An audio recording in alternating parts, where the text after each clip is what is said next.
Everybody, you're very welcome this evening to our Maths for Life webinar. My name is Fidelma Brady. I'm the head of education, and we are absolutely thrilled and delighted and very grateful to Karen McGuigan, who is the founder. I'm going to call you the founder of Maths for Life. You can describe yourself in a little bit more detail later, Karen. I'll be handing over to you shortly just to get a little bit of the housekeeping done. I just want to outline for you that, as you will probably see here, that the webinar is being recorded. So we probably won't record the Q&A part, Karen. Would that be correct? We just do the webinar, or will you record everything and then you can edit it out?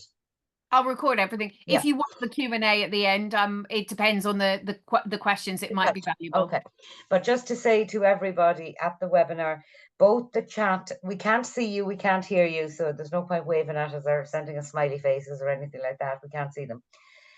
But just to say to you, the chat function is enabled and the Q&A is enabled. If you want everybody to see your message or your comment, put it in the chat.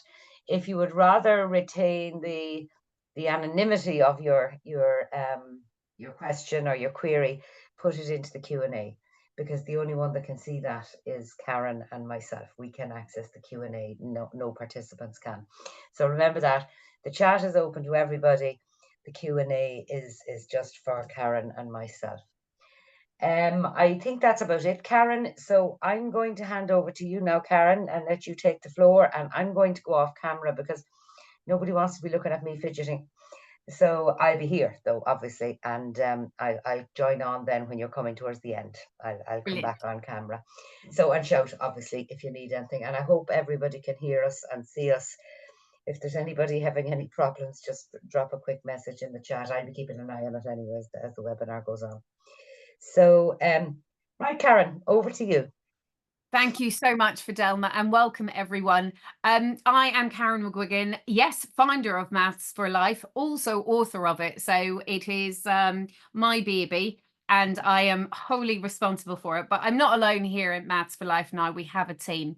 So I'm just going to share my screen, and we're going to take you through this webinar. Okay, hopefully you can see it.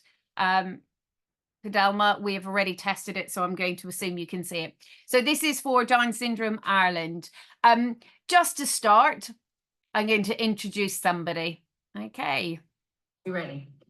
5, 4, 3, 2, 1, go. Hi, I'm the Maths Mum. Yes. You're Lance. Excellent. And we're going to do our maths homework tonight. Yeah, boom. Okay. We're not going to do that, are we? Yeah. No, oops. Right. So our question, we're going to read it. I'm going to hold it up to the camera. Yeah. There we go. It says, who has more stars? Stella or Monica? Looking, who has more stars? Stella or Monica? Looking, who has more stars? Who has more stars? Stella has more stars, right? Are you going to fill in the box? Stella has more stars. Very good. Number 1, Lance is correct. Stella has more stars.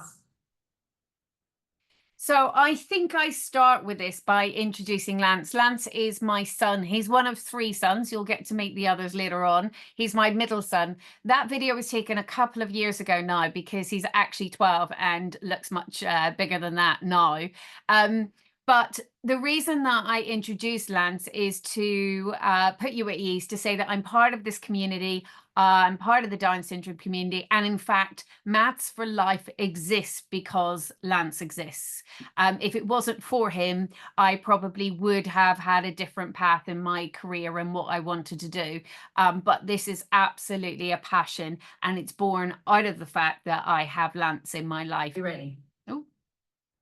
So before I started Maths for Life, I had set up a company called The Maths Mum, the mum who loves maths.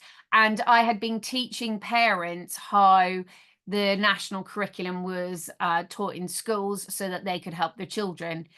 During this time, pre-COVID, I had been talking to a number of parents in the Down syndrome community, looking at what we could do differently, because I was aware that the national curriculum here in the UK was not something that was going to work for Lance. So with that in mind, I set about looking at what I could do. And I wrote this statement describing what the Maths for Life program was right back at the beginning when I started the inception of it. The Maths for Life program provides a differentiated approach to the maths curriculum that lays down solid foundations, is framed in practical understanding, and delivers the essential maths needed for life. That has not changed in the 4.5 years that I have developed this entire program, from foundations right up to level 5. It hasn't changed. It still is the focus, and it still says what it does on the tin. That is what we've delivered. Lance sums it up. It is simple maths done accurately, independently, and applied in real life. So that is the goal. The goal is not to necessarily get a degree level in maths. It is about the simple maths. It's about the everyday maths we use, sometimes that we're not aware we use. And it's the importance about understanding why it is important to do it accurately. Very importantly is independently. So in the Down syndrome community, quite often we have students at school with teaching assistants, learning skills assistants, but it's really important our students learn to do stuff on their own. My phrase on that is Lance is not moving from TA to PA in his adult life. So he needs to be able to do stuff independently and applied in real life. It is very, we have seen an awful lot of children that to date with Down syndrome who are very good at doing sums, but actually when you apply the question in real life have no idea about the understanding. So Maths for Life, it's very important that we look at the applied in real life. So understanding the maths in the real life, in the real context of everyday life. So I'm going to start with a question. Why is maths such a challenge?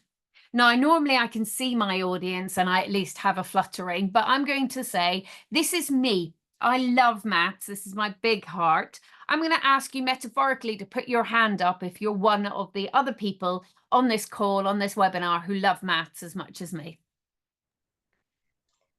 At a guess right now, there's probably about 3 or 4 people with their hands up.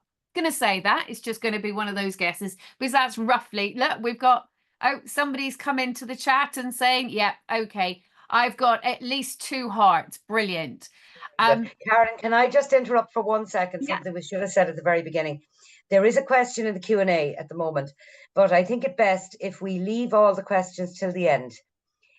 So just to let the people know that, because if we start answering questions throughout, it will be stopping and starting the webinar all night. So I think it's best if we just leave the Q&A to the end, so if people understand that we're not ignoring you, but just we will leave the questions to the end. So thank you. I was going to say that's probably a good move, since I can't actually see the Q&A now that I'm Very presenting. good. I can see the chat. So if you're on chat, I can see that coming through, but I can't see the Q&As yet. No, so I'll I've keep got an eye on it anyway. 2 hearts. Thank you so much for those. Now, if you have a look at this slide, I'm going to suggest that the majority of adults on this call feel much more at home looking at this photograph and feel, or this picture, and feel more at ease thinking, yeah, that's me. I'd prefer to run a mile than do anything in maths. And you're not unusual. You're in the majority. It is fair to say, whether or not you're in the UK or in Ireland, in most of the Western world, we do not have a really good relationship with maths. And I think it's largely because when we were taught in school, we just got taught to do things, to remember things by rote. There was very little way of explanation, or indeed sometimes when you weren't explained, it didn't get in, it was just accept it and move on. There wasn't enough time to actually explore. So quite often we as adults don't have a really good relationship. We've got real no passion for maths. And sometimes we've lost sight of exactly what maths is. So most of us in this looks at times tables and think that is what maths is. But Maths for Life is so much more than just that. But it is important to realize that your own attitude to maths does play a role in how successful your children are.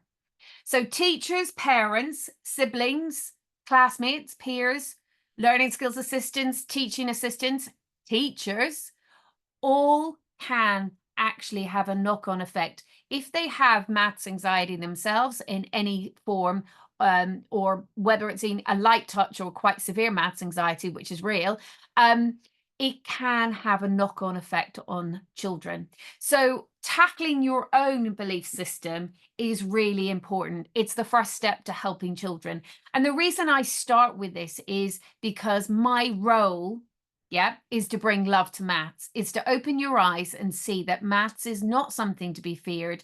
It is actually something that can be a lot of fun. And it's also to open your eyes up to realize that maths is all around us. We've just forgotten about what that maths is, what the things we do day in, day out that actually rooted are in maths. So if you have got maths anxiety, I need you to open your mind and actually address your own beliefs, your own confidence first. So then let's look at Maths for Life. Why have we done things differently, or what have we done differently? Well, traditionally, there are national curriculum, whether you're in Ireland, whether you're in the UK, in America, in New Zealand, there is a set standard set by the government that says this is what we should teach. It's largely based on a neurotypical average student. If you know what one of those look like, please point them in my direction. But typically, it's designed for a normal person.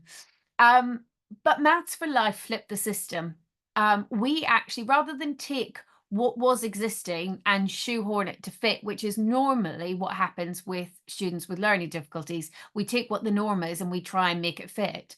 Rather than do that, we tore up the national curriculum here in the UK. And whenever I came down to it, I looked at what building blocks do you need? And if I write this differently, how would I write maths? If I was given a piece of paper, how would I teach it?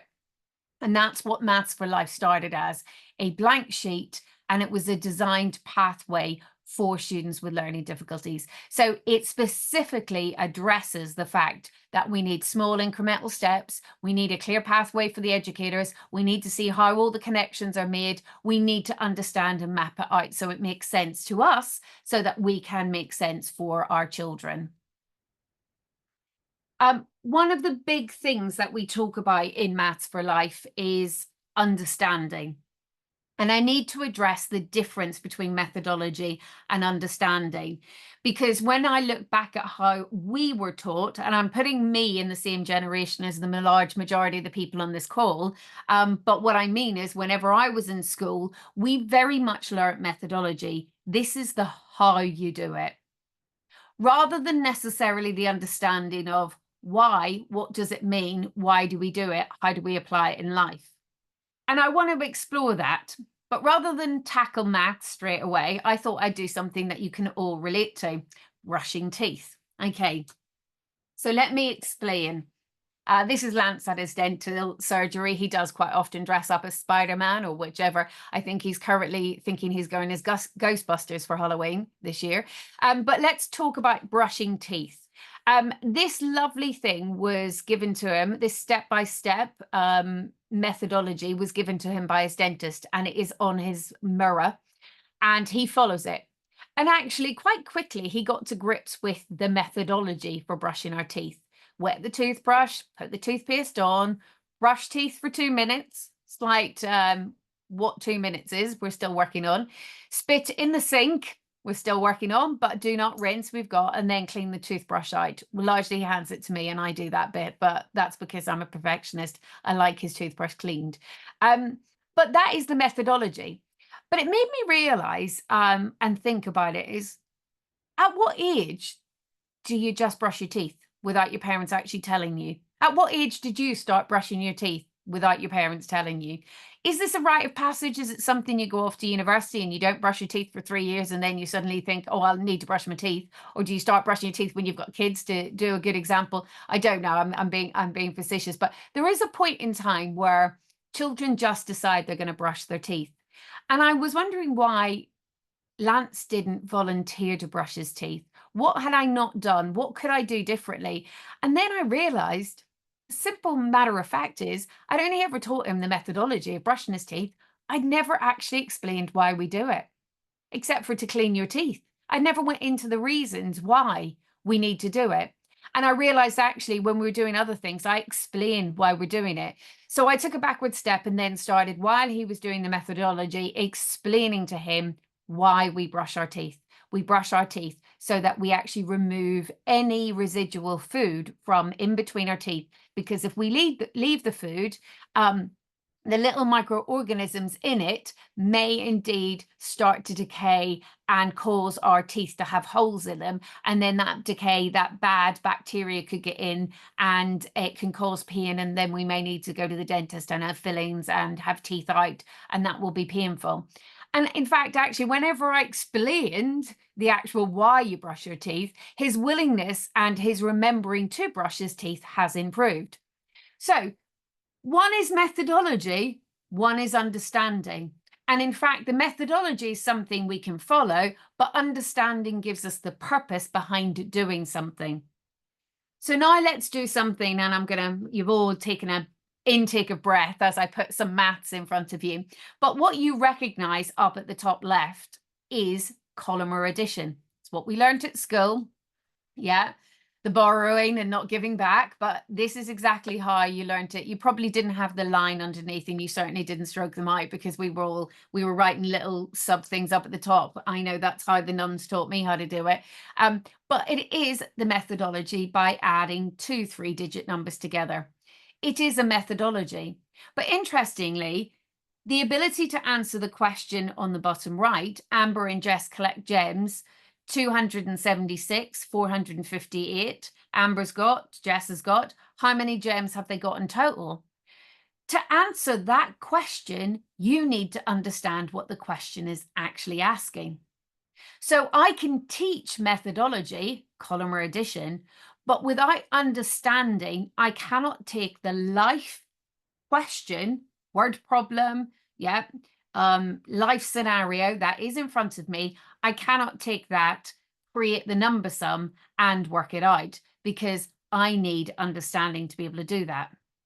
So that is what Maths for Life focuses on. We're going to say, guess what? Understanding is infinitely more important than the methodology. And why can I say that with confidence?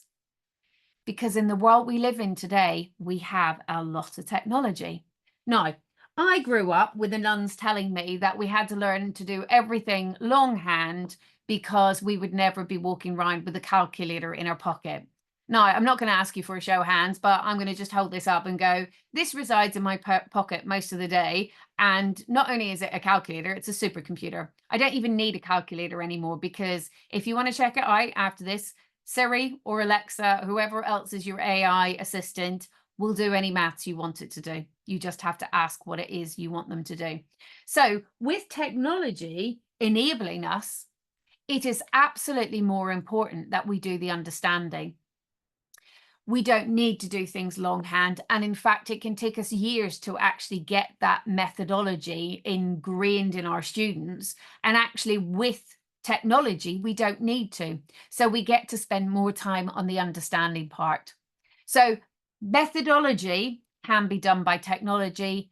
Understanding is where Maths for Life focuses its efforts. Right, research to date. I know everyone loves a piece of research to prove that it works. And actually, it's very difficult. Remember, 4.5 years ago is when I started this. In the world that we live in today, 4.5 years is just a blip in the, it's nothing. To have got where we've got to today in 4.5 years is pretty unbelievable. But it's still important to show you that what we're doing in parallel is proving that it works. So not only are we writing it, developing it, delivering it, we're also in parallel showing you that we are as scientific as we make out. Because by background, I'm a chemical engineer. I'm a scientist through and through, and therefore it is important to me to prove that we have the underpinning research to show this is working. So the first piece of work we did was led by the Down syndrome community, Oxfordshire, the Down Syndrome Oxford charity group headed by Joss, basically sponsored with National Lottery funds a pilot looking at delivering maths via using Maths for Life via parents. And what we saw was this amazing graph. I love it. So the yellow was the baseline data. I actually had got baseline data for over 60 students with Down syndrome. And then the green is what actually happened after 12 months. Now, that shift, to explain it, is the children who were actually using Maths for Life at the end of the kind of the 12-month period, they were benchmarking up to 18 months ahead of the baseline. Now, what that actually meant was their output after 12 months on it was the equivalent of somebody who was 18 months younger than them, or sorry, older than them, who actually took part in the baseline analysis, which is fascinating. Now, interestingly, way back at the bottom of this chart is somebody who was 4 years old. That student has continued on, and that student is now also doing Maths for Life at school. And recently, when we did some analysis, I just decided to compare it back to the baseline analysis. And he's now benchmarking at a similar place than the teenagers were when they started the program. And that is as he's 8. He's been on the he's been one of the longest on the program. He started it when he was 4. He's now 8, and he's benchmarking at a similar position to the teenagers who started the program way back when, which is fantastic. And we don't know what the upper limit is. So we did this piece of research, and this research helped us do 2 things. The first thing was it helped us map out exactly what happened in this particular group, but it also helped me do a small piece of work with University College London, University Surrey, and UCD. The professor who was in Surrey has moved back to Dublin, where she's from Katie Gilligan-Lee, and we've done a pilot. Now, the conclusion that's on here has just been updated because we just found out this morning that the actual work it's taken about 12 months to go through peer review, come back, revise, do this, do that, do some other research elements of it. But we have now got a conclusion that basically says that Maths for Life can improve the overall attainment and independence of students with students with Down syndrome in maths. So that is literally on the verge of being published, and I'm delighted because once that actually is published, it's got Katie's name on it, Dr. Jo van Erwigen's name on it, and my name on it as a joint piece of work. And that will be the first published piece of research. Don't get me wrong, it has been a long, drawn-out process, and it's hard to get published work, but I'm delighted that we have persevered. But it was that work collectively that got the attention of Oxfordshire County Council, because quite a lot of the students were working in the county at school, and their specialist teachers started to see the progress going, what is this doing? So Oxfordshire County Council actually asked us the question, would this work for all children with SEN? And we kind of went, we believe so, since it is being used for a cross-section of students with SEN, but we're happy to do a pilot. Let's talk about it. And they actually funded last academic year, a large-scale pilot in schools. We'd hoped for 50 schools. We got 31. At the end, we had data from 27 schools. Some fell out through the process. But actually, although we had over 300 students using Maths for Life by the end of the academic year, we only had valid data for 124 of those students. But that was enough to give us the output of these stats. 93% of all those students improved their attainment, 92% their independence. And just to put it out there, that 124 students were not a hand-picked selection of, the typical type of research element where I'm going to be my lovely middle-aged wealthy mom who brings my child to the research centre. This was delivered in schools. So actually the vast majority of the children on the pilot were what we would consider pupil premium. That means socially, economically, they are below and getting free school dinners. So in the UK, I'm not quite sure what the equivalent is in Ireland, but in the UK, pupil premium basically puts you at a disadvantaged. So they would be considered disadvantaged students with SEN. So we were working with the hardest type of student. And this is just a sample of the data that it gave us. If you go on the Maths for Life website, you can request access to the full detailed report, which goes into it. But the fantastic thing was that we had 124 students with a raft of special educational needs. 30% of them had autism. We had lots of dual diagnosis. We had a small collection of students with Down syndrome, but our collection of students with Down syndrome was less than we had hoped, but largely because we had to rule out any student from the data who had exposure to Maths for Life. And obviously we were well known in Oxford, so quite a number of the children with Down syndrome got ruled out of the pilot and the statistics.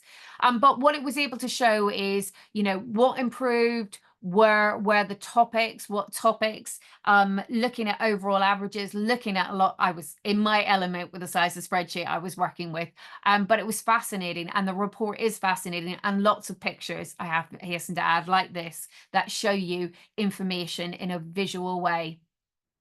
One of the things it has enabled us to do, all of this research, is it allows us to analyze by topic in maths. So this is incrementally looking at different topics and understanding where the challenges are. And interestingly, we have known from the Down syndrome research that we've done 4 years ago where the gaps are, and we have been reinforcing. So interestingly, the pilot in Oxford last year, the biggest areas of improvement are in the ones where typically they're the hardest to achieve. So things like subtraction, time, and money, we were attaining. And one of the reasons for that is we already identified areas of weakness. We know where curriculums lack. We know that there's fundamental building blocks missing from most curriculum, one of which we identified in the Down syndrome community very early on, which is the concept of time passing. And we do an awful lot of work in underpinning that and making sure the building blocks are there. And in fact, it was one of the most improved areas in the pilot last year. So this is the concept of what happens, which unit does it fall into? Did that happen in seconds, minutes, and hours? And that sounds like it's a very easy thing, but it's not. We have lots of teenagers who have got no concept of that idea of time passing. Which bucket would it fall into? So that is what the research has given us. And every piece of research that we gather, we action and do something with it. And we're constantly looking at what we can do better.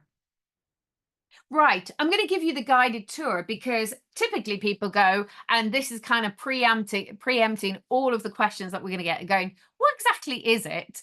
Okay, so what exactly is the Maths for Life program?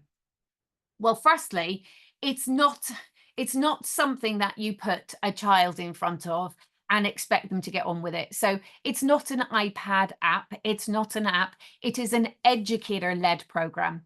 So at all points, we say there has to be an educator involved in it.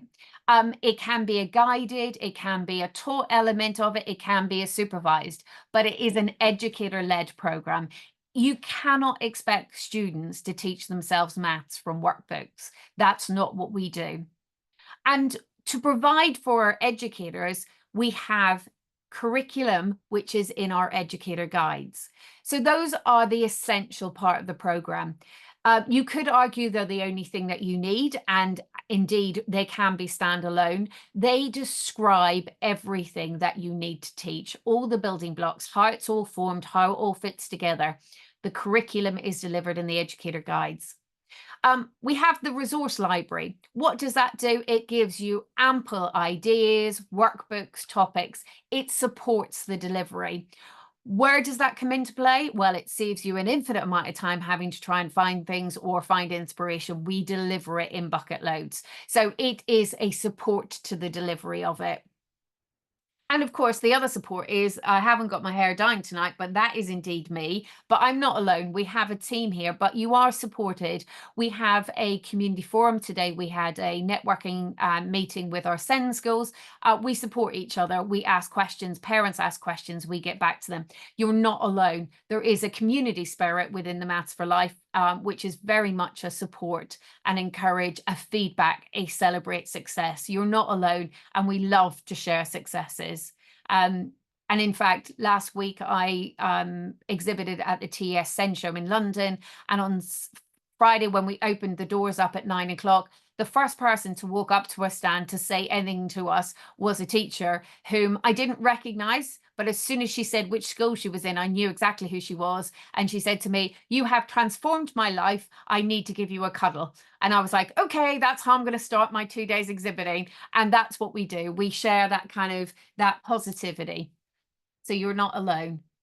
So let's look at the curriculum and the books. There are 5 books. Book 1 actually has got 2 levels, which is Foundations and Level 1.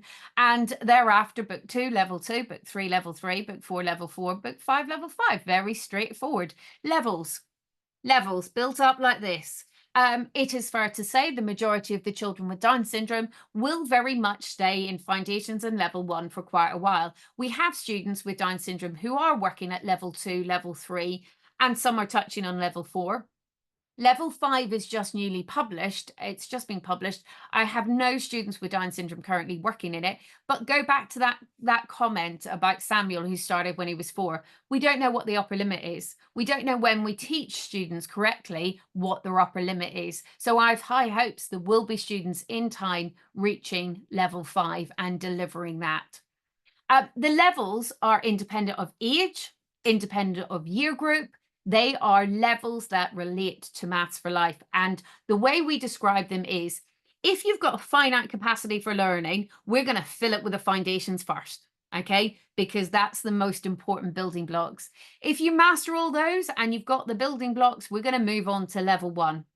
You might then not be able to master everything, but we will be able to take chunks of that and look at things that are in Level 2. It may not be cohesively graduating from one level to the next, because you might have spiky structures and spiky profiles, but the idea behind it is it's mapped out. You know where to go.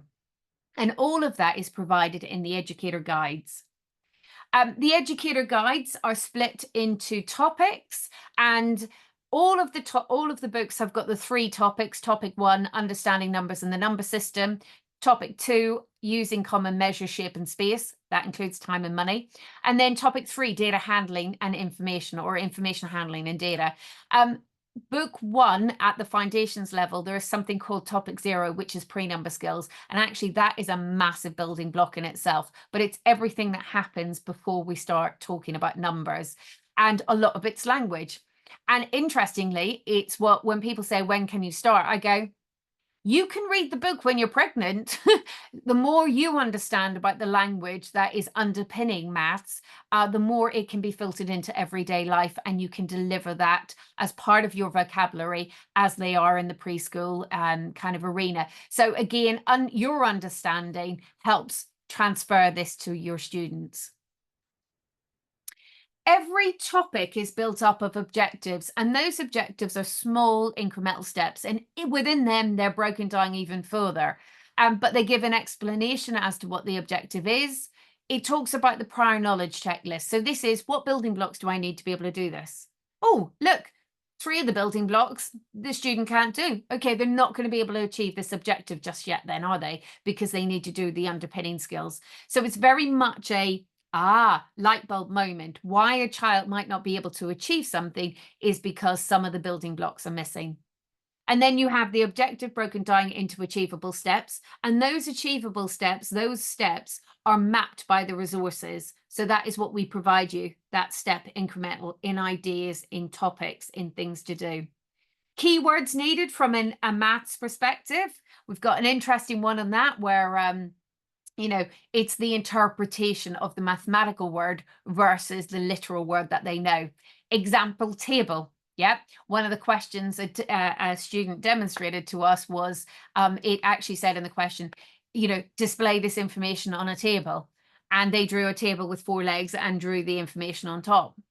absolutely brilliant. They showed us and demonstrated us that their only understanding of the word table was in the one that you eat your dinner on with legs. They hadn't actually been explained that there was an alternative table that is a mathematical table that looks different. So again, keywords needed, ideas for teaching that come in a long list that then have migrated to the online library, and then known challenges for students. So this is by objective. So we're able to pick out which objectives are going to be a challenge. Do we know which, whether a child has got ADHD, this might be a challenge because it takes concentration. This is how you might adapt it differently. This will be a challenge for those on the autistic spectrum because they're going to want to do it like this, and there's going to be different ways in which they need to be able to see it. So where there's a known challenge, we include it. And this is what it looks like. It's a maths book, educator guide, that's got more words in it than maths. So it's all about helping you guys understand as educators how to break it down, to build it up, to teach it all collectively. Okay, and this one is ordinal numbers. In fact, we know ordinal numbers is a massive weakness, and it's one of the areas that we do quite a lot of work in. And people say, but why is ordinal numbers important? And I kind of go, I've got the story now, because we start ordinal numbers at foundations, but then I show them how it's applied at level 5, and I go, right, so at lunchtime, you walk down to the high street and you are out on your lunch, and you need to decide whether or not you've got enough time to queue up for a deli-made sandwich, or whether or not you should go into Marks and Spencer's next door to buy a ready-made sandwich. And actually, to be able to do that, you need the concept of ordinal numbers. How many people are in the queue ahead of you? Yeah. How time passing? Roughly how long does it take to make a sandwich from scratch? Okay, so then how long am I going to be in the queue? What position would I be in? How many are ahead of me? How long does it take to serve them all? Multiply that together. That's how long I'm going to be waiting for. And then I make the choice, have I got enough time in my lunchtime to wait here for that sandwich, or should I go to Marks and Spencer's? And every single one of those layers is built up through the Maths for Life program, from foundations right up to level 5, to those decisions that we take for granted. Does that make sense? Hopefully that makes sense to people, but that's how it's built up. It's looking at the real life scenario and seeing how it traces back to foundations. The subscription service, technology, accessed by any web browser. So there is no need for anything special. An internet is all you need, an internet and an internet browser. We pride ourselves with our age neutral content, which means we have students can be working on the same content, whether they are 6, 16, 26. And I'm pleased to announce that we've just had a training provider in Northern Ireland sign up, and they have students up to 60. So now I can say age neutral content for students up to 60. Which is fantastic because of the fact it's all life-based. Some of the scenarios students might not understand because they don't have that life experience, but it's age neutral. You're not going to get offended by it. We have different styles of workbooks, objective-based workbooks. We've got templates, we've got videos. We've general weekly workbooks, which is a little bit of everything on a weekly basis. We have assessments, records of progress, and we have a community forum, all online. One of the things that's really important to us is having that feedback and understanding of our children. And I obviously know a lot about the Down syndrome community, and an awful lot about the learning profile of children with Down syndrome. That's helped me formulate some of the ways in which we standardize how we put things together. But the main thing for me is they're always uncluttered. There might be lots on there, but it's not cluttered. You're getting one question per page. Large font, always use the maximum font that we can get. We try and assist generalization. So this idea that it's the scenario that's taken in life, and sorry, take a step back. So quite a lot of the time we will hear from educators going, I taught them that last week, but then I changed it up slightly and they just didn't get it. Or I thought they'd got it because they got it last week, but this week, because we did it slightly differently, they just didn't get it. And that's root cause of that is this inability to generalize. And maths is all about generalization. In pure maths, this is what I mean. If I add 7 and 3 together, I get 10. Generalization helps me then see if I add 30 and 70 together, I'd get 100. If I add 300 and 700 together, I'd get 1,000, and so on. That helps me. It's the general connections between patterns. The idea of doing something like there are 5 days in between something happening, and you get that and you work it out, and then you go a different scenario, there are 7 days in between that, and then because it's changed from 5 to 7 days, they can't do it. That kind of idea is about generalization, the ability to change the scenario, change the information up, and them still being able to do it.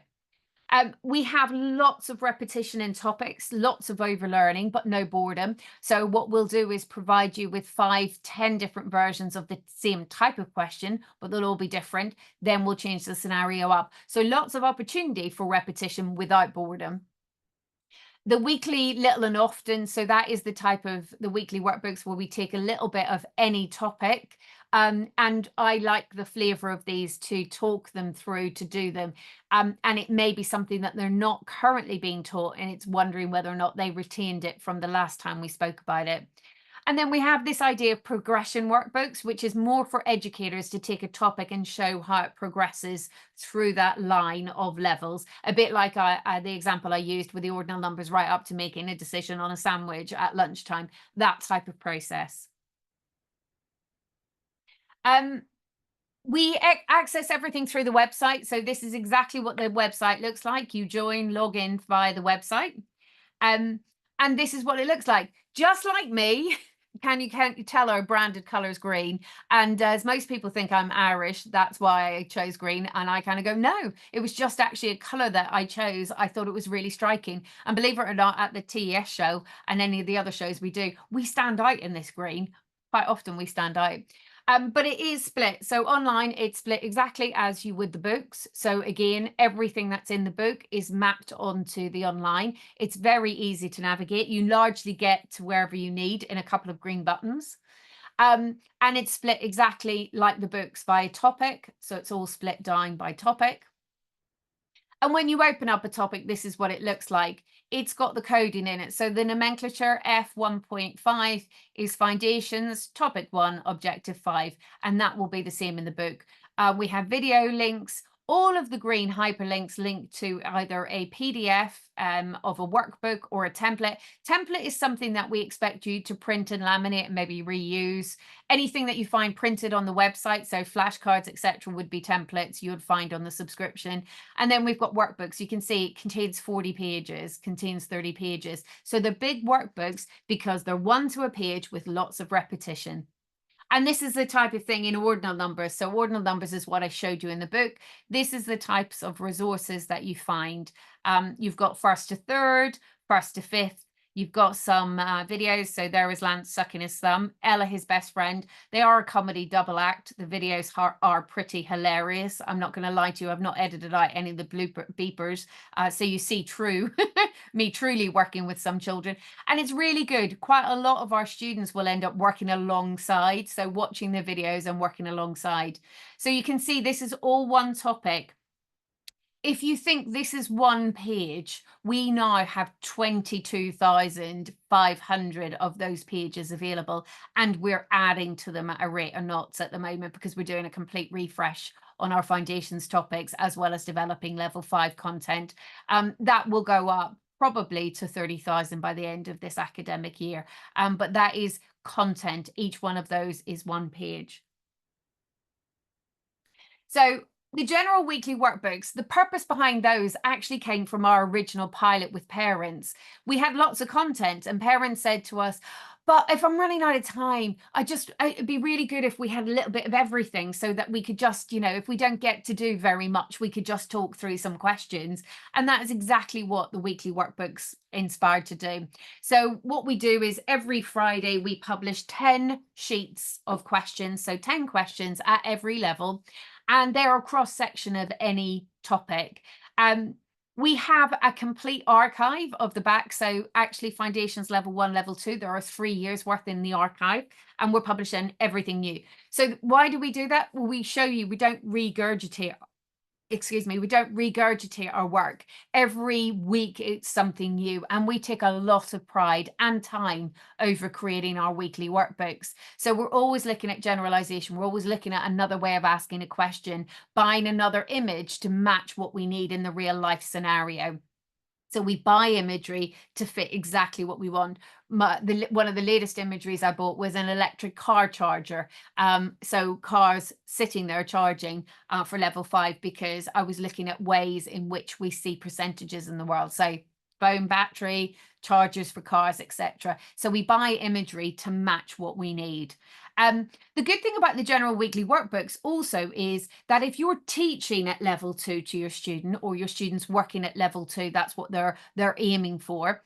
It allows you to look at foundations in level 1 and get the students to do it independently.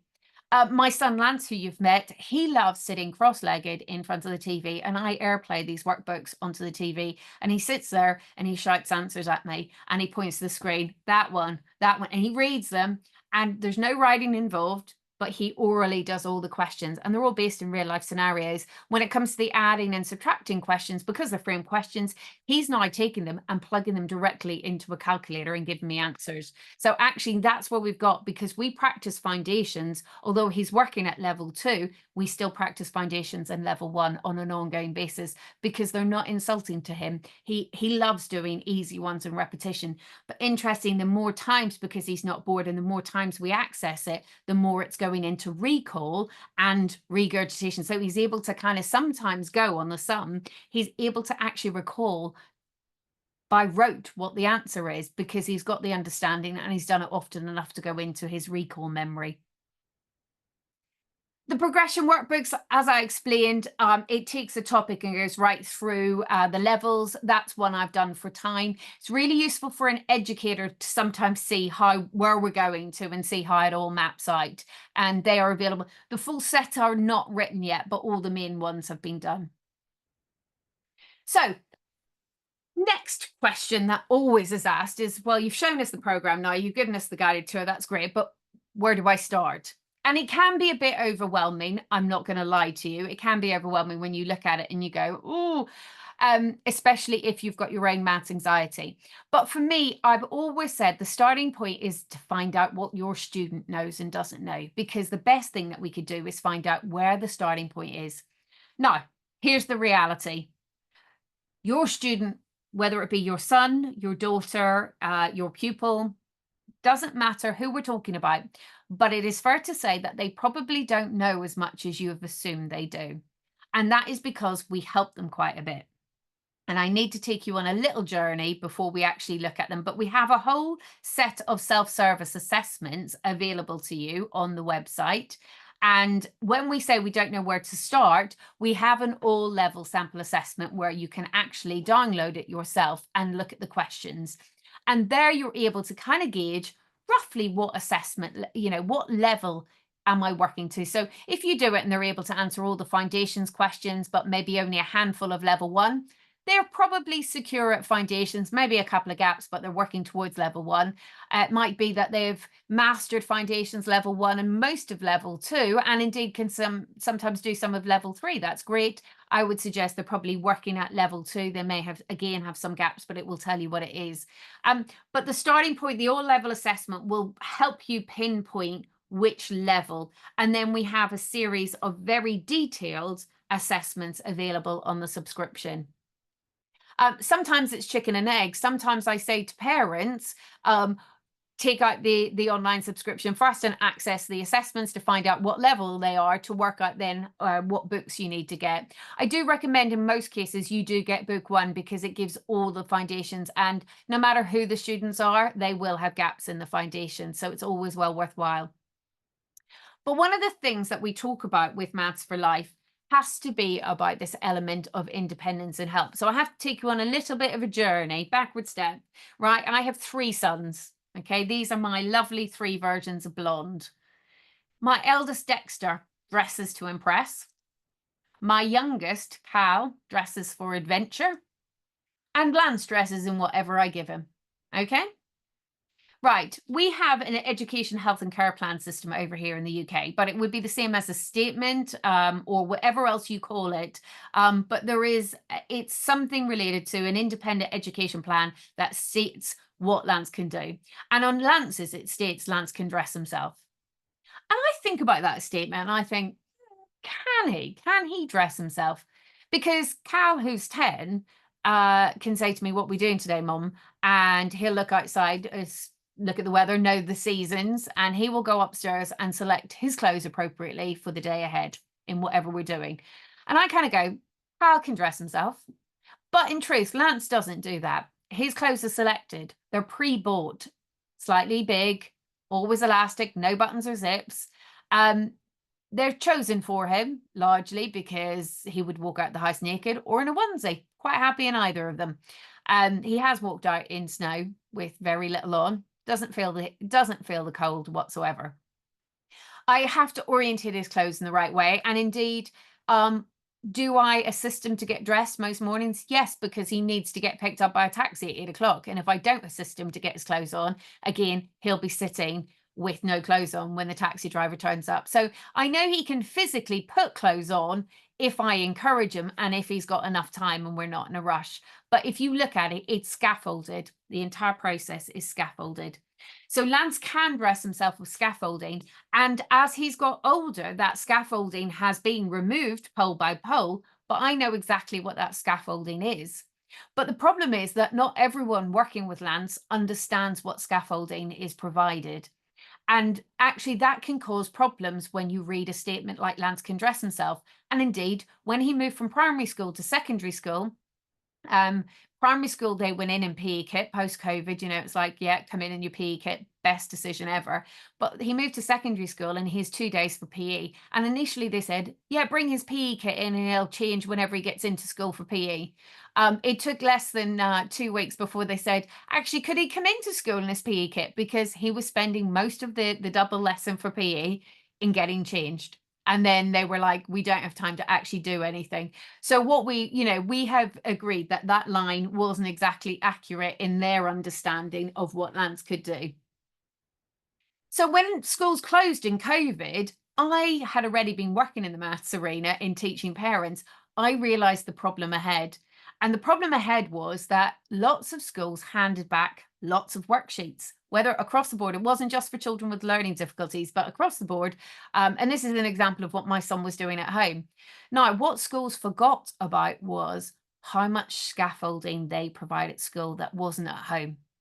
And when you look at the scaffolding in maths, it is not only things like these, which are maths aids, which are abundant in classrooms. There are peers, children to talk about what they're doing, to remind you what they're doing. They've got learning skills assistants, they've got teaching assistants, they've got the teacher, they've got things around the board, around the classroom. All of this scaffolding was forgotten about. And us little people at home who didn't have all of this scaffolding were finding it really quite difficult to educate their kids. None more so than those of us with additional learning needs children, because the other big discrepancy is schools were saying, but they can do this at school, and at home it wasn't being seen at all. And all of a sudden that kind of trust and belief in the school system started to break down, because I thought my child could do all this, and now I'm seeing the reality is that they can't. And that came down to the fact that most of those children had teaching assistants at schools, and basically what came to light was how much assistance they were given. Okay, they were being helped to keep up constantly. And actually, when you remove the help, you realize exactly what they can do. And this is where this all comes from. When you start to do the assessments, it is really important that we understand what level of help we offer. So to have a true and balanced understanding of attainment, we need transparency on the scaffolding provided. And I'm pleased that Maths for Life has developed this in a way that actually makes complete sense and is something that you can monitor. And now it's been so well received that we've trademarked it, because schools are adapting it on a daily basis to use for other subjects, not just maths. So let's look at what the hierarchy of independence actually means. It's 6 stages, and it goes from demonstrated, where the adult's taking the lead, right up to level 1, which is independent, which is what we want. So the levels. Yeah, starting level is demonstrated. An adult is demonstrating there's little or no interest. We have to start everything at demonstrated. Think about when I started putting on Lance's socks when he was 6 months old. I was demonstrating. I'm still demonstrating quite a lot of the time as well, but we're getting there. So demonstrating, I like this picture as a really good indication because Ella's playing with a scrunchie rather than actually looking at what I'm showing her. So it's a real, not really that interested. And sometimes it's going to take 5, 6 different ways of demonstrating before you actually, catch that imagination to be able to elevate you to the next level, which is the adult still taking the lead, but now the direct modeling. So I'm still doing all the demonstrating, but now we have like a magician's assistant, the students actually interacting and doing bits. So it might be in this particular case, I'm doing the work with Lance on the screen and Samuel's copying me. So he's contributing, he's getting involved. It might be that you're helping and they're doing aspects of it, like, can you find me the number 5, the Numicon, which one means number 5? So they're doing elements of it, but it's definitely they are the magician's assistant and the adult's still very much taking the lead. At level 4, we talk about direct prompts used. Now, this is really interesting. It all comes down to language and fingers and eyes and facial expressions. Yeah. If I give you a question and you give me an answer and I go, do you think you've got it right? Do you think you might change your mind given my facial expression? But what I mean by direct prompts is it's understanding that your language, what you're saying, what you're doing with your facial expressions can help contribute towards the student mathematically solving the problem. But at level 4, the student's now taking the lead. So Lance in this picture, he's got his finger on the coin. I'm assisting him as the magician's assistant, but the stuff that I'm saying is helping him solve the maths. And this is really, really crucial to find the difference between this and the next step. When I give a direct prompt, whatever I'm doing with my hands, my facial expressions, my voice, my words, I am helping him do the maths, but he's taking the lead himself. At number 3, the student is taking the lead, and now I'm using indirect prompts. Let's explain. Remember I said to you that if we're trying to get Lance dressed and he can get dressed, but if the taxi's waiting for him, I need to encourage him. It's about that encouragement. It's the fact that sometimes if we do nothing, nothing happens, even though the student can do it. But if we don't give encouragement or, focused, come on, stay focused. You know you can do this. Yeah, come on. It's going to be break time soon. Yeah, we best get this done before because you don't want to miss out on playtime, do you? Or it might well be, what do you think you should do next? Do you remember doing something like this before? Go on, you can do it. You've got this. All of those lovely, encouraging words. But what I'm not doing is giving any clues as to how to solve the maths. Make it very clear. I'm only giving encouragement, I'm giving direction, but I'm not giving anything that helps towards solving the maths. This is interesting because at this point, the student understands the whole maths concept. All you're doing is giving them encouragement to solve it, to stay on track. Assisted reading is exactly it. You don't change the words, you're just reading it. Lance is very much in this bracket. He doesn't like to read. He can read, but he chooses to be lazy most of the time. But interestingly, if I read the question, he can do it. He can do all of it. And he's now getting to the point where he's reading a lot more. In fact, a side effect of Maths for Life was on the pilot last year, 37% of the students on the pilot of the 124, the educators identified an improvement in reading. We know there's a side effect because it's full word recognition, it's framed questions, there's lots of visual clues, and we start to see the words repetition. So therefore, it's actually allowing them to see the words in a positive light and actually going in. But assisted reading, there's no change in the words to make it more sensible. Not sensible, no change in the words to make it more understood for the student. All you're being is a scribe. And that's important because you can progress up the levels of Maths for Life without reading them. Okay, and it's really important to understand that Maths for Life doesn't limit you if you can't read the question. But what we're looking to get to is the highest level, which is independence, which is doing it all on your own, which is what Tom exactly did. And Tom is one of my inspirations behind the whole resource library, because he actually sent me a video after finding all these sheets one day that I'd sent his mom. And he sent me a video saying, I really enjoyed doing all of these. Can I do some more? And that is actually what inspired the resource library to be built in the first place. So this is the hierarchy of independence. And when you put that together with every question, you start to very much have a clear-cut picture about what a student can do and with how much help. And then it gives you a clear path as to understand what is the pathway forward.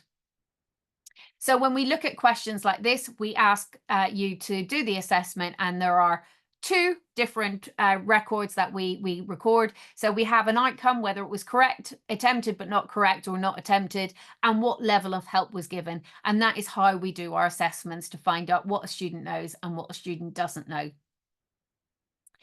We have on our website, we also have a community forum. And I did say New Irish School Network. We haven't had our inaugural yet, but hopefully at the second half of this term, we shall be doing our first Irish School Network. In fact, there is a request that could we not just make it the Irish Network, because at the moment it's a mixture of parents and schools, so we may change it. But the community forum is free for everyone to join. There is a free membership. There is access to loads more through the subscription on the actual community forum, and access to all the videos if you sign up. But that is there, and it's a really lovely place where you can ask questions and share ideas, etc. We've had lots of schools recently come on and saying, you know, I'm interested in seeing it in action. Is there a school nearby that I can go visit? And people are being tagged and actually following up and doing school visits, which is fantastic. And you're never alone. Here's me, look. If I remove my background, that's exactly what it looks behind me. It's just a bit messy tonight, but I am available. I run Q&A sessions. There's at least 2 every week where you get to drop in live and talk to me. I'm always there, and they're great. But I have to say, quite a lot of the customers who are using Maths for Life don't come on those, because it's very self-explanatory, and once you get going, it's fine. But if you need support, if you feel overwhelmed, I'm there to talk to. We have training, we have on-demand training, we have tutorials, we have knowledge sharing, and we are always taking feedback and making a difference and answering questions. So Maths for Life, I've shown you now what the program is around. It provides all the ingredients. Remembering it's educator-led, and it's up to the educator to use those ingredients in the best way possible that works for your student. Whether it's a one-to-one, one-to-many, it's up to you to figure out what is the best way to deliver the program. And it's not a straight line, okay? Life is not a straight line in any way, shape or form. But what the Maths for Life program, Lance sums it up. It has allowed everyone working with Lance to know what I know, what I don't know, and what comes next. So that is the pathway forward. And this is my last thing I want to say. This is something that actually came through, excuse me, 2 weeks ago. Maths for Life was recognised by NAESM, which is the National Association of Educational Needs, which has been around for over my age, because my mum was part of it when she was a teacher. And it's been going in certain different guise for years and years and years, but they recognised us and we got highly commended Resource for SEND 2024, which is a massive achievement given how young we are and where we are on our journey. So to be recognised with that was a massive, massive achievement. I also know that we've got highly commended in another award, which will be announced in November. And interesting, this was SEND. This is in maths. So I'm really delighted about that, because actually having both of them is a real recognition to us. Right, I'm going to stop sharing now, because I think the next one is questions. I've gone a bit over my time there. Fidelma was like, that's no. Okay, Karen, I'm sure everybody is quite delighted, because as always, it has been a superb evening. Lots of information, and I can just say, as somebody now that has been working with you since probably last summer, with the program and working with a lot of schools and a lot of teachers, it's a really, really spectacular resource for schools. One, like a lot of schools now that I've been working with are taking it on. I know there are individual parents taking it on. I suppose one of the big benefits that I would see from it is the age appropriateness of the different stages, because one problem that was always very obvious in this country anyway, and I'm sure it's the same everywhere. Once the children got past the infant stage in school, they weren't ready maybe to move on to the next more formalized maths programs that were available in the Irish schools. And there were children maybe quite well up the primary school that were still doing infant maths books, which Yes. in a sense is so soul destroying and demoralizing for the child. So yet the Maths for Life books are such that they're visually so appealing, and as you say, the imagery changes across each book, but it doesn't ever insult the user, no matter what age they are. There could be an adult still working on the foundation level, but they're not going to be offended by baby pictures, let's say. No, in fact, the opposite. I was doing a Q&A once, and I opened up one of the weekly workbooks, and actually the question, Alicia's holding a bottle of red wine and it's tagged as £15, and it's there was a £20 note, and it was like, does Alicia have enough money to pay for the bottle? It didn't actually say bottle of wine. I could see it was a bottle of wine. I opened it up to 2 primary school teachers, and they both laughed and said, well, I suppose in a way it's not wine. It was just one of those questions that we put together. So it was a bottle. Yeah. And just we don't drink wine in this country, Karen. So no, of course you don't drink wine. That would not apply to anybody but here. More importantly, is one of our commitments to the growing Irish market at the end of last year was to commit to, over the summer, making all of our workbooks a Euro version. So I've got Euro versions of all our workbooks.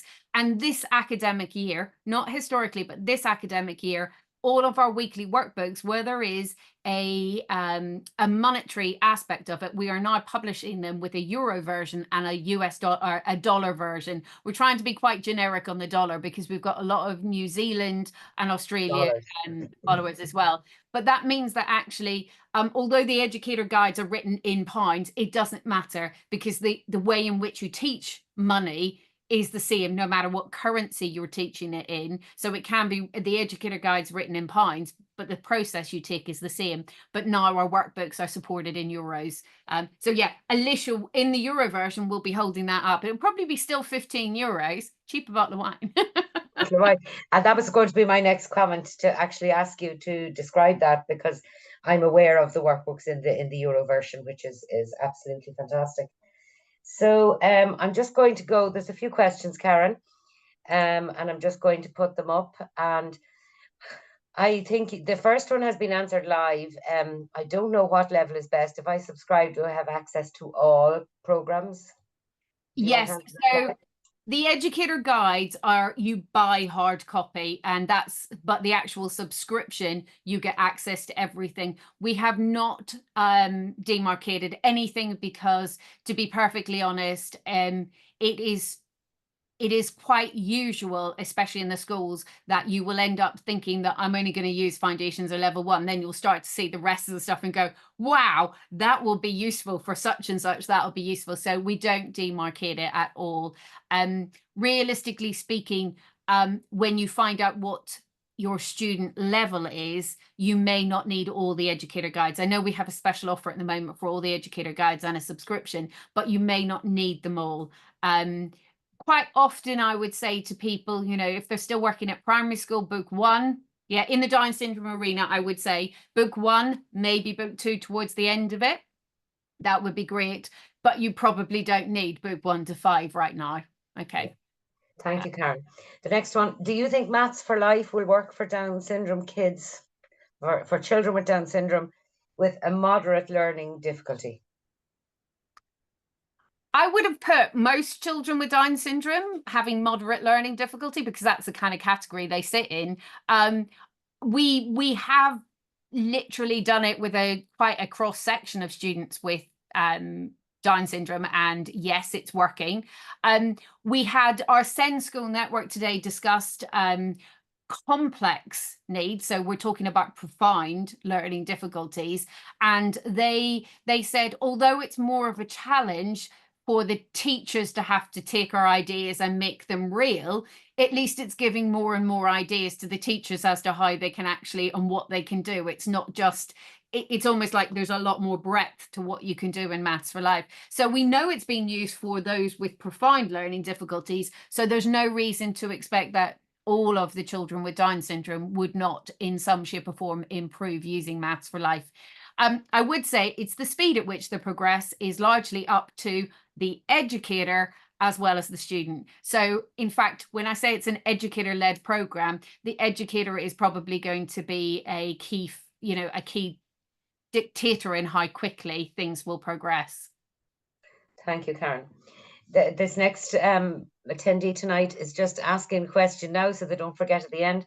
Could the participants please get a copy of the full report for reference? I'm assuming, is that the Oxford report, Karen? Is that the one you referenced? Absolutely. The Oxford report is published on the website. You literally go on the front page. It says on it, would you like a copy? You click on that, you say yes, and you get sent an electronic copy of it. We have hard copies here. If you absolutely wanted a bunch of them over there for a reason, I would send them. Although being the knowledge that things in the Irish postal system do get sent back to me. We know all about it.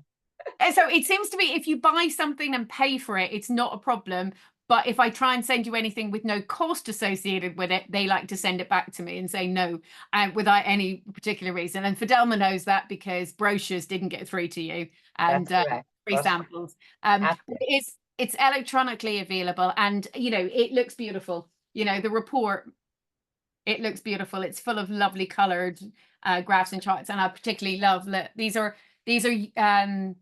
Year 8 students, and that is they're all their quotes. So that's the pupil voice telling us what they thought of it, and which is great. Okay, thank you, Karen. And the next question is actually a very valid question. It's one I'm asked quite a bit. If the school is following a different teaching program for maths, will it still work to use Maths for Life at home? Absolutely, yes. Because if you think about the methodology and understanding, if they're banging on methodology at school and you work on understanding at home, they work together. But there's none. I absolutely get offended when people say to me, but would we not confuse the little mite? No, we won't confuse them. Our children have the capacity to learn so much. And I'm going to give you an example. Lance uses computer games. He would kick my butt on any game, and he is motivated to do that. And I have seen his capacity for learning when he's interested. Now, quite a lot of the lack of progress at school is because the maths isn't interesting. But when you put these types of visuals up and they're real and they have computer game images in them, and they've got things that they can recognize and things that you actually see and then go, I'm going to talk about that in the car. And I'm not even using the visual. It's just I've understood that idea and I'm going to talk about it when we're out doing something. Is you're going to bring maths contextually to life and where they see it. So what you can do at home is you can bring it into context brilliantly. Whereas at school, they're going to continue doing largely the methodologies, which is boring our students stupid. So actually, you're not going to confuse them. It actually works in parallel. And if you think about it, it works because you're getting to understand where maths is all around us. And as a parent, you can you can affect a lot of change in just using words, literally measurement words. Yep. Indeed. Thank you, Karen. And another question, again, another very valid one. If we've been using Numicon at home up until now, can we move to the Maths for Life program? Right, let's touch upon it. I've got this written in one of my frequently asked questions about Numicon. Right, let's think about what Numicon actually is. Numicon is a maths aid, okay? It helps you explain maths. It's a methodology. It is no different than something like a number line, a number square, a number grid, Dean's. There's lots of other maths aids. One of these is a maths aid as well. Numicon is a brilliant way of visualizing numbers, but here's the thing: we can get fixated, and I do this information. I do it on a generalization with a triangle, where I have a piece of blue plastic, and that's what's known as a triangle. And then I put up a piece of wood, and they don't know what that is. It's because it's a piece of wood, not a blue piece of plastic. So the idea of generalization, it is really, really important that our children see number, not just Numicon. Numicon represents a number, but here's my thing. I don't want Lance going to the coffee shop when he's 16 with his girlfriend with a man bag full of Numicon to work out how much 2 coffees are. And the problem with Numicon is it needs to be used as a maths aid, or else we get stuck using it and there's no, well, where do we go from there? So what we need to do is see it as a maths aid and then progress out of using it. It's brilliant for teaching, and it's throughout my books. There is lots of examples where you use Numicon to demonstrate and do, but it's not, as we've been led to believe, the be all and end all, because I have too many teenagers who can't do anything without Numicon. And at the end of the day, that man bag is going to get bigger because the numbers they're looking at is going to get bigger, and they're going to have to take a lot more of it with them. So Numicon, maths aid, perfectly reasonable. It is throughout Maths for Life. There's loads of images of Numicon in there as well, but it's part and parcel of the program. Okay. Exactly. Thank you, Karen. You're just singing off my hymn sheet, to be quite honest with you. Like, I would always question, you know, maybe especially here at a post-primary school stage, when you see a young teenager maybe still trying to cope with Numicon, like that's basically playing with toys at a post-primary school stage. That, you know, those children should be using the other resources, the calculators, you've said, their phones, etc. I mean, Numicon, let's talk about why Numicon is so successful for our children. It is so tactile. I can stick my fingers in it. I can hold it really easily because I've got fine, you know, look at all the counters, the whatever, the deans, they're all really small and really hard to manipulate. Numicon isn't. So actually, our children love it because it's easy to handle, but also a box of it thrown across a room makes a brilliant sound.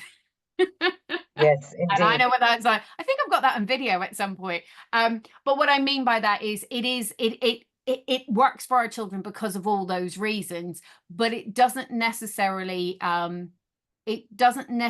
give understanding. In fact, again, it's used for methodology. You know, you put the two together and they make a 10. That's a number bond to 10. That is a methodology. What does that actually mean? What is a number bond to 10? Do I need to know number bonds to 10?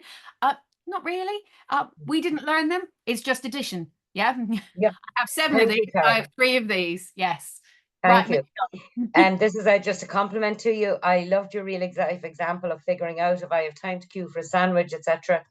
I would never have considered the maths concept behind figuring that out. Fantastic that we are giving real life skills, even though we really don't realize that we are. The next question is the... Sorry, I was going to say the whole premise of Maths for Life is I see maths everywhere and I show you maths everywhere in the images that we create, and you go, never even thought that, never. And that's what people say is we have lost sight with how much maths we use daily and how we're not actually teaching any of it. That's the bit that scares me, is we're not actually teaching a large amount of it. Yes. Okay. Is the Educator Guide only available in hard copy? It is only available in a hard copy, but we've sent them regularly to Ireland. We've sent them as far afield as New Zealand. It's a protection thing at the moment. It is our IP and it's easier to protect in hard copy. As soon as we move to the electronic, we already know schools scan it in and put it on their websites, local websites and stuff like that. So we are just trying to protect it as best as possible at this present moment. Does each student need a book, or are the books for the teachers to use and the worksheets for the children? Good question. Like to say it, Educator Guide, the clue is in the actual the books are for the educators. We have student practice books on our website, which tends to cause an awful lot of confusion. Those are printed versions of the weekly workbooks I showed you. So for instance, if you don't want to do the online subscription, but you just want a flavor, see whether or not my student actually wants to engage in any of this imagery, the student practice book is a really, really good way of going, oh, well, but there's no structure to them. There are 120 questions across any topic at that level.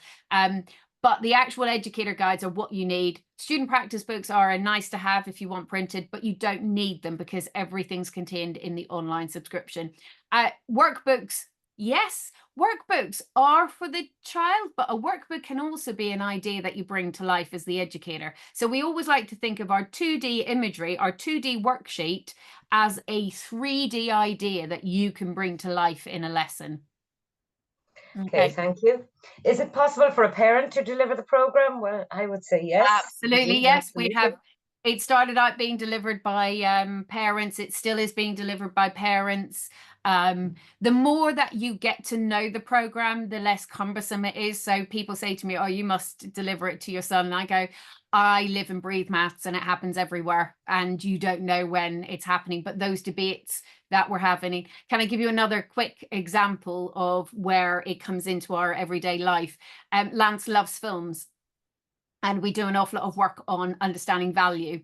And when new films get produced on the streaming sites, whatever it is, Apple Movies, he will see it and I'll go, "Is it to rent or to buy?" And he'll go, "To rent." I said, "What does that mean?" And he goes, "One time only." Yeah, if we rent it, we're going to watch it once. I said, "Is it cheap or expensive?" And he'll go, "Expensive." I said, "So it's for rent one time and it's expensive. Are we going to buy it?" Okay, so keep watching. And then he'll come back to me and he'll go, "Mommy, it's come down in price." And I'll go, "Is it still for rent or is it to buy?" And he'll go, "Rent." Okay, so it's come down in price, but it's still to rent. Are we going to get it? And he's like, "No." Okay. Then he'll come to me and go, "It's to buy. It's to buy." Okay, it's to buy. So how many times can we watch it? Lots and lots and lots. Okay, so we can watch it lots and lots and lots. So it becomes better value. But how expensive is it? And he was like, "Expensive." I said, "So keep watching it." And then eventually it gets to buy and inexpensive.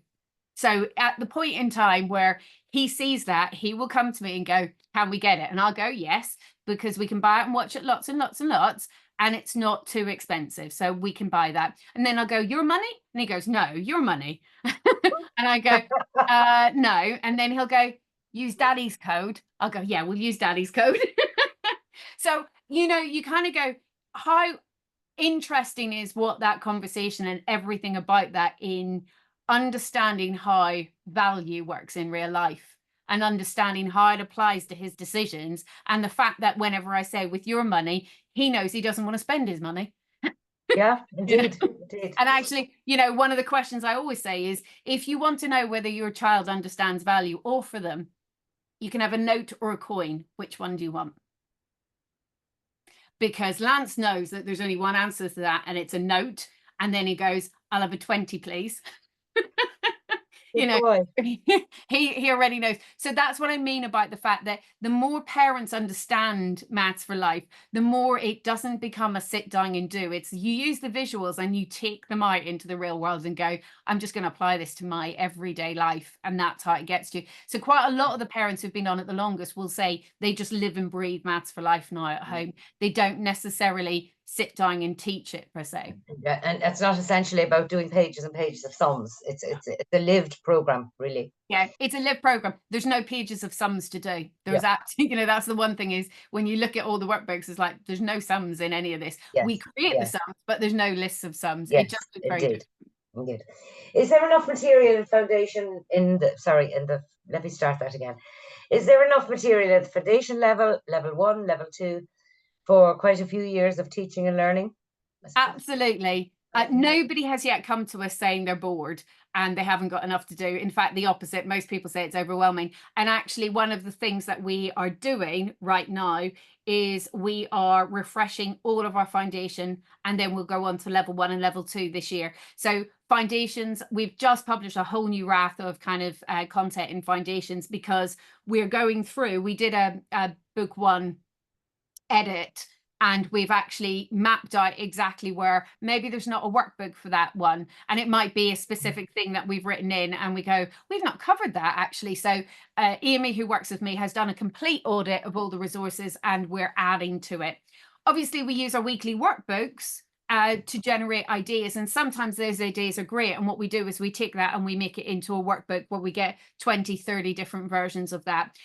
So you're not going to run short on content at all, and if you do, you contact us and we will produce more, but nobody's asked us for more just yet. I think when you think there's what, 30,000 or Well, there's we will be 22,500 up at the already. moment. I think we'll be Yeah, fine.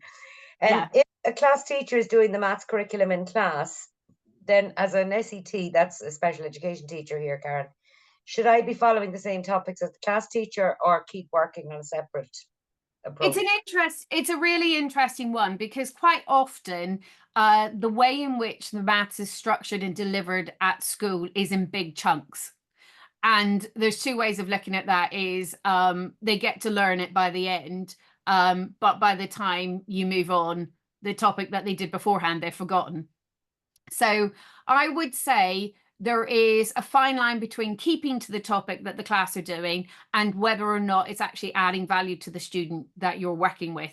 So it is that kind of fine line, because I don't prescribe to the massive chunks of work because they're boring, and they actually, when you do get to the end, they test them and they tick secured, secured, secured. And then I kind of go, well, what happens when you finish the next block? Have you gone back and checked whether any of that was retained? And quite a lot of the time with our children with Down syndrome, it's not retained. So in the ideal world, and I said this at the SEN networking group today, in the ideal world, I suggest that you do a 5-day, or it could be 5 weeks. So you want to do a week or a day, it doesn't matter. It will be done either way. I would do 2 topics of number and number sense, 1 topic of shape, measure and space, 1 topic of data handling, and then 1 where I do the weekly workbook, which is a little bit of everything. And if I were doing that on a weekly basis, that would be my 5 days.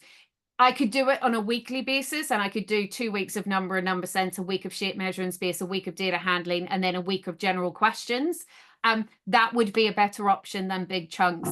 And quite a lot of the SEN schools who use it have adapted my approach of shorter, quick hits and lots more coming back to it. And the curriculum allows it to be done like that, rather than big chunks. Okay. Thank you. Okay, so there's one question next. I'm going to leave that for the end because I was waiting on this one to come all evening. Does the program teach functional life maths? By functional, I mean hands-on, activity-based maths. Yeah, you can bring everything to life. So we do encourage, so in the ideas for teaching, there'll be loads of things like, do this in real life and, go out and explore it. So when it comes to the data, so data handling is probably a good example of this. Data handling, our children never get to access, because by the time data handling starts in any curriculum, there is already an assumption that they've mastered all the numbers up to 100 or plus that. So data handling's never really been something that either we get to or is considered too difficult. Interesting, every assessment I've done, it is the poorest performing topic on the initial assessment, the baseline assessment. When you do a repeat assessment and you've taught it for a while, it is the most improved. And in the pilot, we saw that. It's visual maths, it's real maths. I have seen Lance look at a bar chart and I'll go, how many red t-shirts? And he goes, okay, red, up, cross, 7. Absolutely no problem, because we've written content in data handling with the numbers our children can manage, and everything is written accessible. And guess what? We get to see them, understand data. And it's one of those things that I would say, bringing things to life. There's lots of examples where we will pull out. It will be the gas bill, the electricity bill. It will be a list of the, the TV channels. It will be, I just pulled out something the other day. It will be a timetable for the buses. It will be picking the right train. I need to get there. So all of the things that we do will be examples of things that we do in everyday life and how we actually get to them. So that's what we do. And data handling is the best topic for bringing that to everyday life. And you'll see the imagery that we use. Yeah. And just a further continuation just from that one, and I know we're kind of getting very short on time. A further question from this same parent, I presume. Do you recommend teaching numbers bigger than 100? The child has difficulty with the concept of bigger numbers. So in the way it goes, foundations is numbers only up to 10, and that means the whole breadth of maths, we only use numbers up to 10. At level 1, we only go up to numbers to 20. So we look about doing everything conceptually with numbers up to 20, that is adding and subtracting. At level 2 is when we introduce numbers up to 100, and we do things like we introduce the concept of multiplying and dividing at level 2. It is very simply put, I would prefer a student to be able to master all of the maths in life up to numbers to 20 independently than to be able to do bits of it up to 100, because the majority of the maths that we do day in, day out does not work in numbers past 20. So It is much more important that they master level 1 fluidly. And because of the data handling side, we are able to engage them more in using those numbers. And it's not just counting, you know, there's loads of variety that we give. You're not going to bore them just by, oh, it's all about counting. No, there's loads of different ways in which we see and use number in that level, so that it allows them to have a lot of variety, a lot more breadth, and still only work in numbers up to 20. Okay. Thank you, Karen. Thank you so much. That parent is actually coming back saying all makes perfect sense. There's Yeah. a very nice comment there for you, Karen. Thank you so much. We have to jump offline. This is all amazing, and you're an absolute superstar. And I love my job. second I that. absolutely love my job. I have to, and that's clearly obvious from your presentation tonight. Now, Karen, I've kept the best question to last, as you can imagine. What I was waiting to come all evening. What is the cost to get started, please? Guess what? It is relatively inexpensive compared to a lot of things. And we know that. We've spent 2 days up at the TES show where schools have gone, it's how much? Can I buy it now? So at the moment, if you're a school listening to this, we have a special offer, and it is £500 for all of the educator guides, a 1-year school subscription, and also the Introduction to Maths for Life course. Now, big chunks of the Introduction to Maths for Life course I've covered today, but there's other aspects of it. But it just means that if maybe you want somebody else in the school to look at it or to follow it, etc. But that is what we're doing for school. Now, I believe to get the postage and packaging over to Ireland, we've had to make it £506 because it just costs that marginally extra to get it past customs for you guys. That's pounds, Karen, is it? Pounds. £506, GDP. Yeah, so GDP, we work in GDP. You can translate that into whatever euro exchange rate that you're working in. Please don't send me a euro check. Yeah, I've had 2 schools now from the Republic of Ireland try and send me euro checks. I cannot accept a check in euros, but you can do bank transfers. It's all, we're in the world of global economy now. It's no problem. And Stripe International Payments. So if we raise you an invoice, you see it in euros. We raise it in GB pounds. You actually see it at your end in euros. It's not a problem. If you are a parent, here's the thing. We absolutely love you as parents, and we highly subsidize our program on the subscription. The books cost the same, and the books are at rock bottom price. So if you buy 1 book, it's the same price as you buy 10 or 20. They're already being sold at wholesale prices. So book 1 is £45, the rest are £35, and GB pounds, again, postage over to you. The actual online subscription for a school is £300 per annum. For a home user, it is £75 per annum. And if you look at it, that's as cheap as most of your exercise programs that you sign up to every year and never do anything on. Because I at least 2 of those. Just saying, when it comes up to Christmas, when you go to sign up for, just cancel Davina. You don't need to you're not going to do her. Just cancel her and use Maths for Life instead. Oh, you're funny. I literally am talking to myself, nobody else in this call. But it is inexpensive because it's about accessibility. I am part and parcel of this community. I also recognize that with the best will in the world, governments are not going to move as fast as we can. The educator book, can the parent buy the educator, we call it an educator guide because an educator is also a parent. It could be a TA, it can be a grandparent, it can be an aunt, it can be a teacher, it can be a Senko, it can be a maths lead. We have every type of educator. An educator is the best word to use it. It is the person who's leading the program with the student. Okay, so that's the reason we call it an educator guide rather than a teacher guide. Okay, can a parent? Thank you, Karen. Yeah, that's all. There's some thank you comments there in the chat. I think maybe now you could stop recording, Karen, maybe if at this point. And just to say to everybody, Karen is going to take the recording and she's going to clean it up and tidy it up. I can't stop recording. I think that's you. I hope. Okay, hold on. This